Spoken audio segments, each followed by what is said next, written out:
Assalamualaikum warahmatullahi wabarakatuh.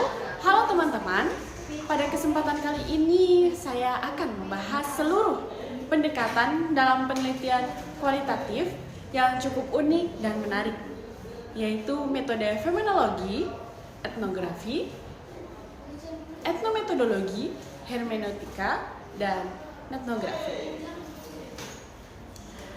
Dalam dunia penelitian sosial, kita mengenal bagaimana metode yang masing-masing lahir dari tradisi intelektual berbeda. Dalam dunia penelitian sosial, kita mengenal berbagai metode yang masing-masing lahir dari tradisi intelektual berbeda, namun saling beririsan untuk satu tujuan yang sama, memahami manusia dalam konteksnya. Beberapa metode yang sering digunakan pada penelitian adalah fenomenologi, etnografi, etnometodologi, hermeneutika, dan etnografi.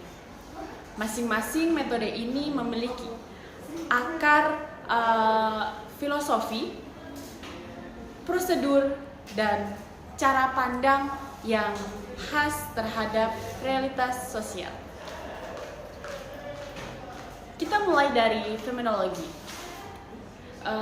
Jadi fenomenologi pada dasarnya lahir dari pemikiran Edmund Husserl pada akhir abad ke-19.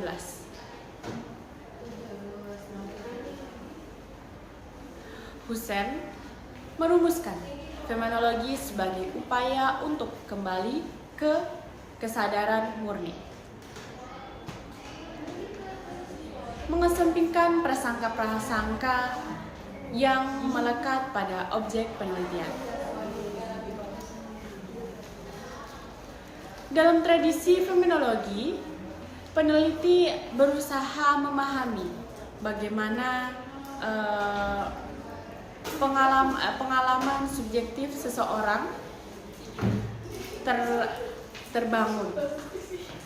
Peneliti tidak hanya tertarik pada apa yang tampak di permukaan, tetapi pada makna di balik pengalaman sadar seseorang.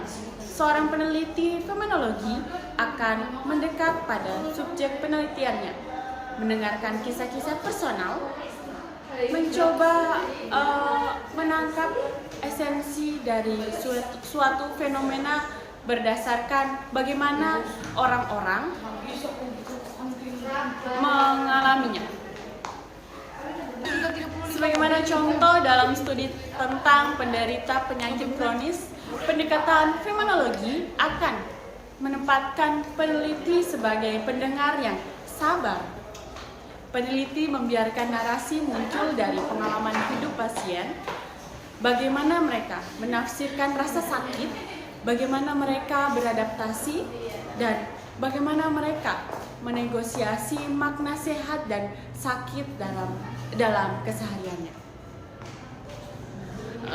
Dalam prosesnya, peneliti fenomenologi menggunakan langkah reduksi fenomenologis, yaitu menanggalkan prasangka, membungkam asumsi teoritis, dan benar-benar hadir dengan mendengar dari sudut pandang subjek.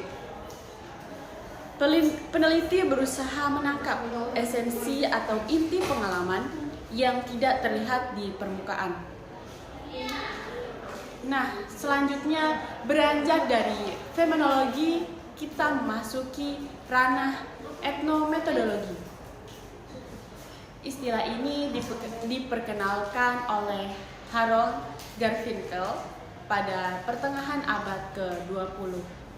Jika fenomenologi menekankan pada kesadaran subjektif, etnometodologi lebih tertarik pada bagaimana orang-orang bisa menciptakan dan memelihara tatanan sosial melalui praktik kesehari-hari. Garfinkel menganggap bahwa masyarakat bukanlah sesuatu yang statis atau sudah ada begitu saja, melainkan dihasilkan terus-menerus melalui interaksi rutin. Dalam penelitian etnometodologi, peneliti akan membongkar bagaimana tindakan sederhana, percakapan, aturan-aturan tak tertulis, dan pengetahuan sehari-hari saling terkait untuk membangun realitas sosial.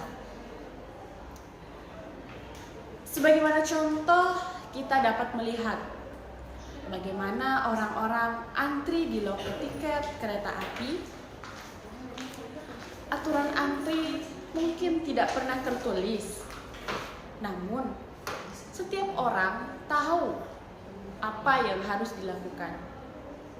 Siapa yang datang duluan, siapa yang harus menunggu, siapa yang melanggar. Etnometodologi menyoroti detail interaksi seperti ini. Peneliti etnometodologi bisa saja merekam percakapan, mencatat pola interaksi, lalu menganalisis bagaimana orang merespon pelanggaran aturan tidak resmi itu. Dalam praktiknya, etnometodologi juga sering menggunakan teknik eksperimen kecil atau pelanggaran norma untuk melihat reaksi orang ketika tatanan sosialnya terganggu. Dari reaksi itulah peneliti memahami aturan-aturan tak terlihat yang mendasari interaksi sosial. Sementara fenomenologi dan etnometodologi berfokus pada aspek pengalaman subjektif dan praktik sehari-hari, etnografi memperluas cakupan dalam konteks budaya yang lebih komprehensif. Etnografi berasal dari tradisi antropologi dan sosiologi dengan nama besar seperti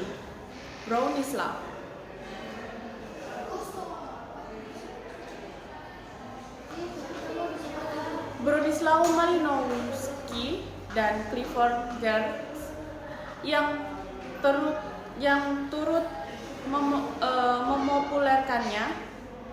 Dalam etnografi, peneliti benar-benar hidup bersama komunitas yang diteliti. Seringkali dalam jangka waktu yang panjang. Etnografi menekankan pada pengalaman partisipan. Peneliti bukan sekedar pengamat pasif, melainkan turut membaur dalam keseharian informan. Misalnya, seorang etnografer yang meneliti masyarakat nelayan di pesisir tidak cukup hanya datang sebentar, mewawancarai, lalu pulang.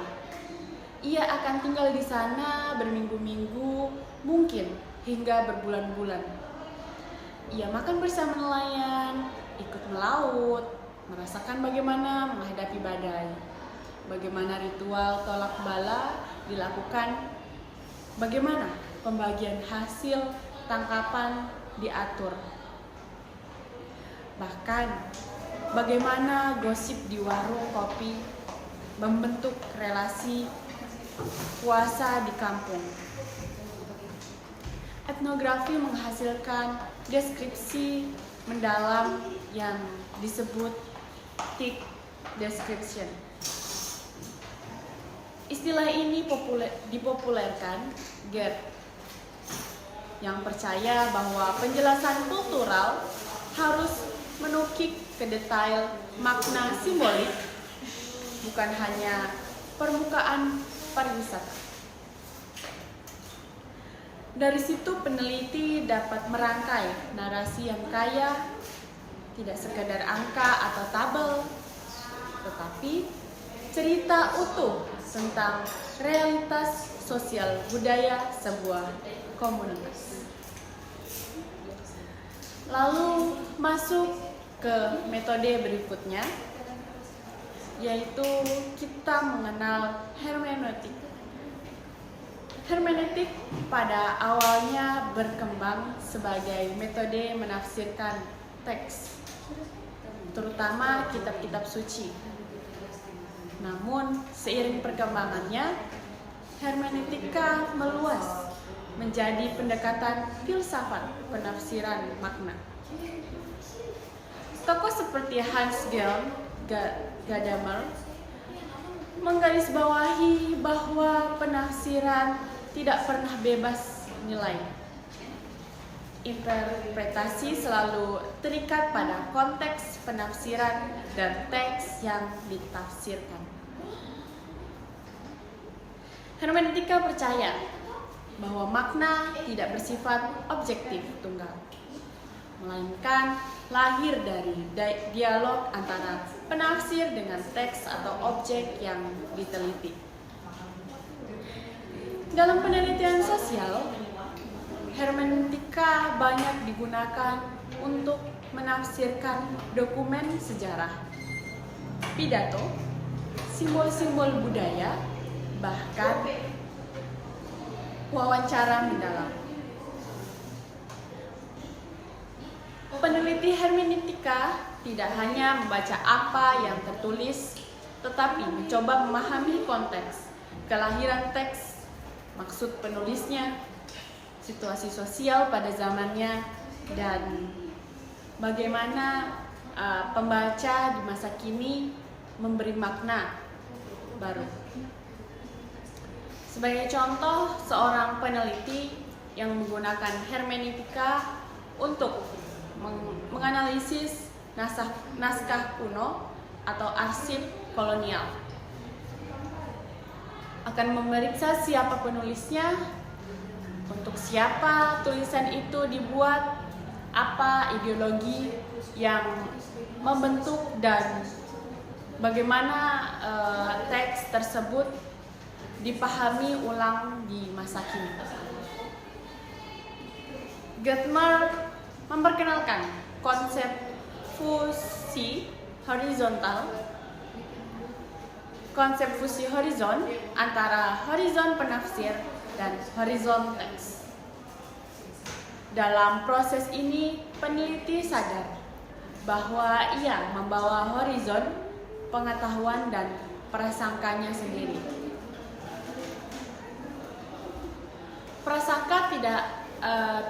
Prasangka tidak dihapus, tetapi justru diakui sebagai bagaimana dari proses dialogis.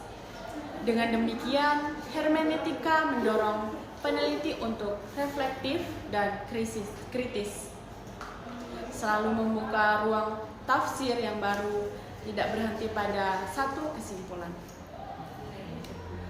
Lalu yang terakhir, yaitu kita memasuki metode yang lebih kontemporer, yaitu etnografi. Yaitu netnografi. Netnografi merupakan adaptasi etnografi ke ruang digital. Istilah ini diperkenalkan oleh Robert Kozinets pada akhir 1990-an. Netnografi memanfaatkan internet sebagai medan etnografis. Jika etnografi klasik menuntut peneliti tinggal di lapangan fisik, netnografi menuntut peneliti tinggal di komunitas virtual, forum diskusi, grup Facebook, kolom komentar YouTube, hingga komunitas di platform seperti Reddit dan Kaskus.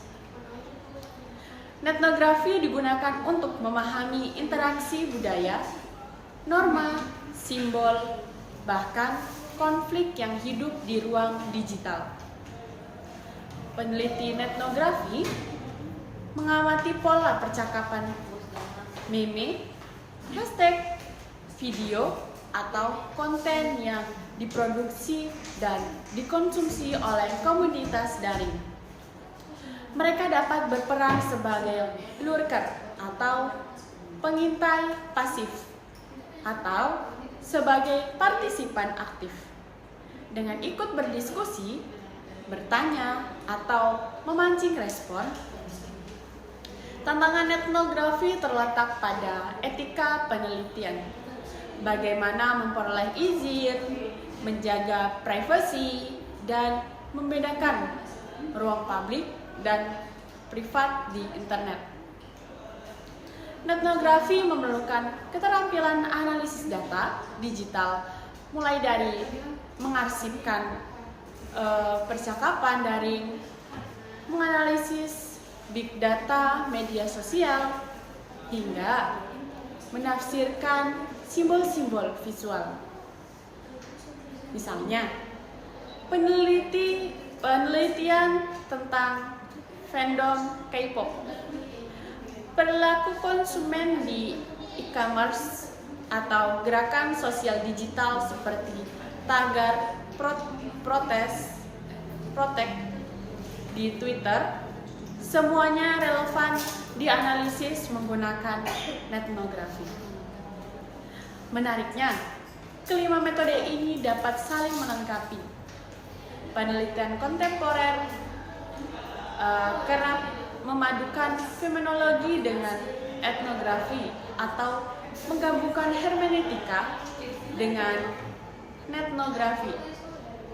Misalnya, seorang peneliti bisa menggunakan etnografi untuk mengamati diskusi online, lalu memakai pendekatan hermeneutika untuk menafsirkan makna narasi yang muncul, atau peneliti bisa mendalami pengalaman subjektif melalui fenomenologi sekaligus meneliti praktik interaksi melalui etnometodologi. Dengan demikian, kita melihat bahwa metode bukan sekedar alat teknis, tetapi juga cerminan cara pandang kita terhadap realitas. Apakah kita ingin memahami bagaimana orang mengalami realitas, atau bagaimana orang memproduksi tatanan sosialnya, atau bagaimana budaya dijalankan sehari-hari, ataupun bagaimana teks-teks lama ditafsirkan di masa kini, serta bagaimana budaya baru terbentuk di jagat maya. Semuanya kembali pada kerangka epistemologi dan pertanyaan penelitian yang kita ajukan.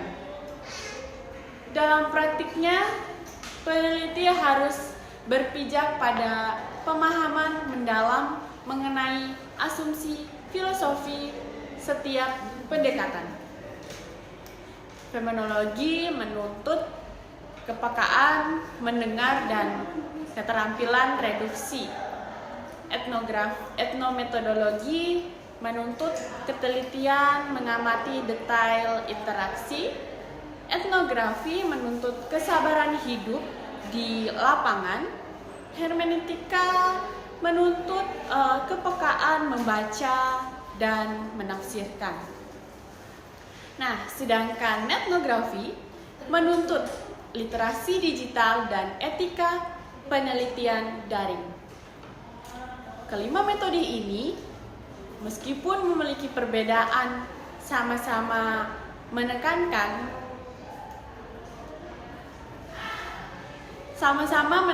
pentingnya memahami manusia secara kontekstual, menghormati subjektivitas, serta menggali makna yang tidak selalu tampak di permukaan.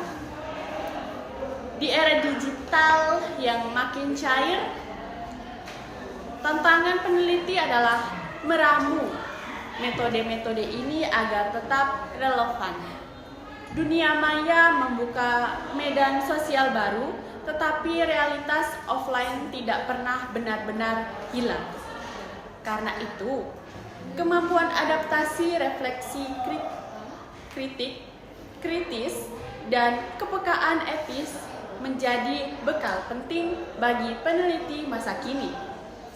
Pada akhirnya, metode yang akan menjadi kerangka kosong tanpa peneliti yang berani menyelam, mendengar, mengamati, menafsir, dan merangkai cerita manusia dalam segala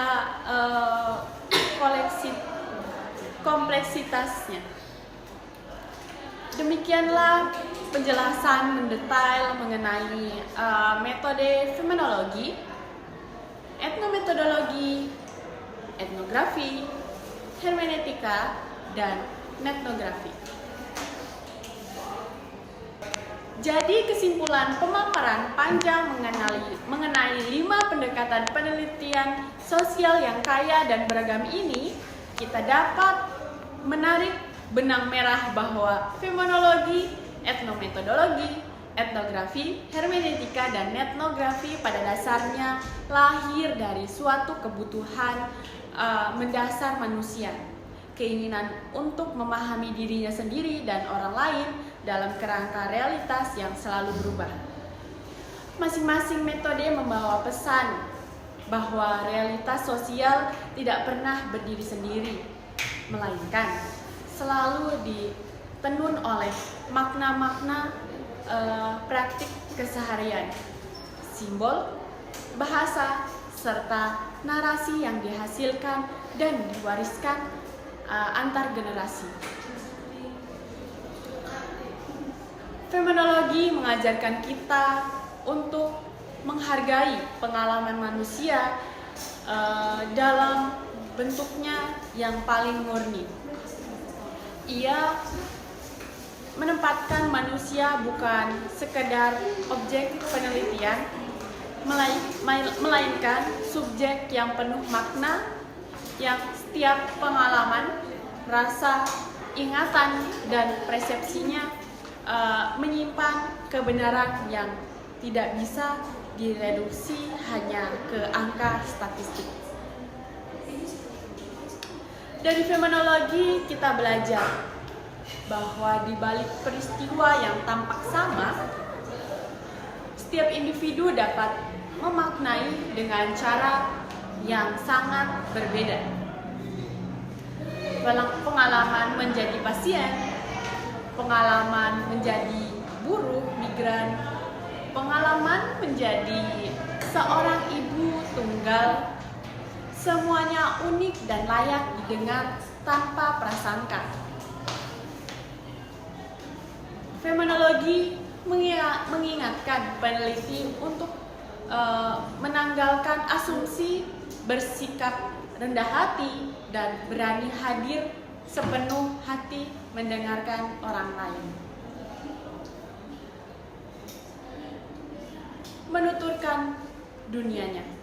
Sementara itu, etnometodologi membuka mata kita pada betapa rapuh sekaligus kokohnya tatanan sosial sehari-hari. Kita jarang menyadari bagaimana interaksi sederhana seperti sapaan, antri, bergosip, hingga aturan siapa berbicara lebih dulu di ruang rapat sebenarnya adalah produk kerja bersama manusia dalam merawat keteraturan. Etnometodologi menantang peneliti untuk tidak terjebak pada teori besar sebelum benar-benar menelusuri praktik kecil yang justru menopang bangunan sosial. Dari etnometodologi kita belajar bahwa masyarakat selalu diciptakan ulang dari hal-hal biasa sering luput diamati. Beranjak ke etnografi, kita semakin diingatkan bahwa memahami manusia berarti menyelam ke dalam jaring budaya yang membentuk pola pikir, kebiasaan, dan simbol mereka. Etnografi tidak hanya berhenti pada permukaan data, melainkan menentukan keberanian untuk terlibat, untuk hadir di lapangan, untuk merasakan denyut nadi komunitas sebagaimana adanya. Disinilah etnografi menuntut peneliti menjadi bagian dari yang diteliti. Sehingga deskripsi yang dihasilkan bukan sekedar laporan kering, melainkan narasi yang hidup, kaya makna, dan mampu menangkap keuntungan dinamika sosial. Dengan etnografi, peneliti belajar menjadi pendengar, saksi, bahkan teman bagi komunitas yang seringkali dipinggirkan narasi arus utama. Hermeneutika di sisi lain membawa kita pada kesadaran bahwa makna selalu berlapis dan tidak pernah final. Penafsiran adalah jembatan yang menghubungkan masa lalu dan masa kini, penulis dan pembaca, teks dan konteks diri dan orang lain. Dalam hermeneutika, peneliti diingatkan untuk rendah hati bahwa penafsir tak pernah steril dari posisi sosial, latar belakang, bahkan prasangka peneliti itu sendiri. Namun justru disitulah keindahan hermeneutika. Penafsiran menjadi ruang dialog yang hidup, ruang pertemuan, horizon, ruang refleksi yang membuat teks sejarah, dokumen kuno, atau simbol budaya tidak membeku, tetapi terus berdialog dengan pembacanya lintas waktu. Dan akhirnya etnografi menjawab tantangan era digital yang mendisrupsi cara manusia berinteraksi. Dunia maya bukan lagi sekedar ruang tambahan, tetapi telah menjadi ruang hidup kedua yang membentuk identitas, komunitas, solidaritas, bahkan konflik sosial yang sama nyatanya dengan dunia fisik. Etnografi memperluas medan penelitian etnografi ke jejaring virtual yang sangat cair, cepat berubah, dan penuh dinamika simbol. Peneliti etnografi harus lihai menavigasi etika digital, sekaligus cermat membaca pola komunikasi, meme, hashtag, dan fenomena viral yang bisa merekam denyut masyarakat digital hari ini. Nah, itu saja tadi penjelasan dari saya. Lebih dan kurangnya saya mohon maaf. Wabillahi taufiq wal hidayah. Wassalamualaikum warahmatullahi wabarakatuh.